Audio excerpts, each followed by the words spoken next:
Mr. Chairman, thank you, and thank you for holding this hearing today. Welcome, Ambassador. We're pleased that you're with us, and we're delighted that you're in the position that you're in. In my district, tariffs are hammering our number one industry, which is agriculture.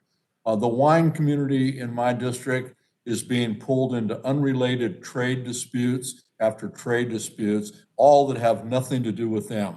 Over the last few years, they've been targeted by Canada because of how we label meat, by China in the steel and aluminum dumping dispute, and by the EU over aircraft subsidies and digital service issues. I'm hopeful that the administration can bring some relief from these existing tariff disputes and also make some forward progress for the wine community with a strong UK free trade agreement. Being able to eliminate tariffs for wine and add a robust wine index with the UK that removes the possibility of non-tariff barriers would bring a much needed win to our struggling producers.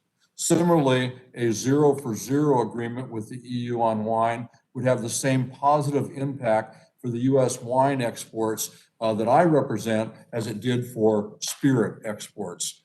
Tariff-free access for wine would fix the current tariff imbalance that disadvantages our producers. This change is actually supported by wine producers in both the US and the EU. So hopefully this is something that you can get done.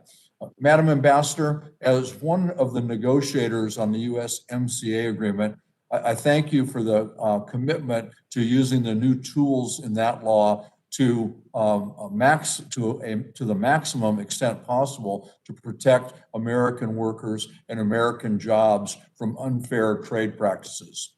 On another note, I appreciate how the pandemic has exacerbated trade issues and disrupted supply chains. This has a real life impact on my district, where we just lost thousands of homes because of the deadly fires that we experienced. The surge in lumber prices is making it harder to rebuild. This is hurting real people already reeling from these fires. One way that we can help address this is by doing away with the tariffs on Canadian softwood lumber. Supply disruptions aren't limited to lumber. I continue to hear from constituents about supply chain and tariff issues that increase costs or make it just absolutely impossible to purchase things as basic as bicycle parts, table lamps, and sporting equipment. I urge you to make sure trade policies are responsive to the realities our communities face and ensure that we're doing what we can to help bring about relief.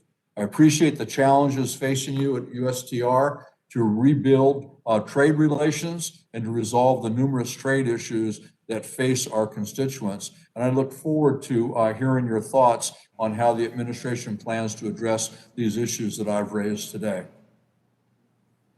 Mr. Thompson, it's nice to see you. Let me take up your issues one by one. In terms of the tariffs and your urging me and USTR and this administration to really double down and work hard on resolving some of these disputes that have are being expressed right now through tariffs. That is exactly what we are doing. And I believe it was in early March, we suspended on both sides the tariffs in the ongoing Boeing Airbus disputes with the European Union to create space for negotiating a resolution. I'm very serious about accomplishing a resolution in these 4 months so that we don't even need to talk about whether or not we would need to reintroduce the tariffs because we haven't met our goal. I very much am hopeful and will do everything that we can in our power to make sure that we do arrive at the goal within this 4-month period. In terms of the other disputes, you're right. I just want to say that trade enforcement, the point of trade enforcement isn't to get to the point where you can punish the other side.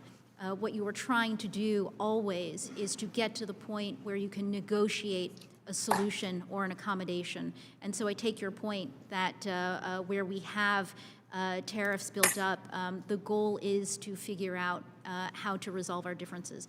On the UK, let me just say, very important strategic trading partner.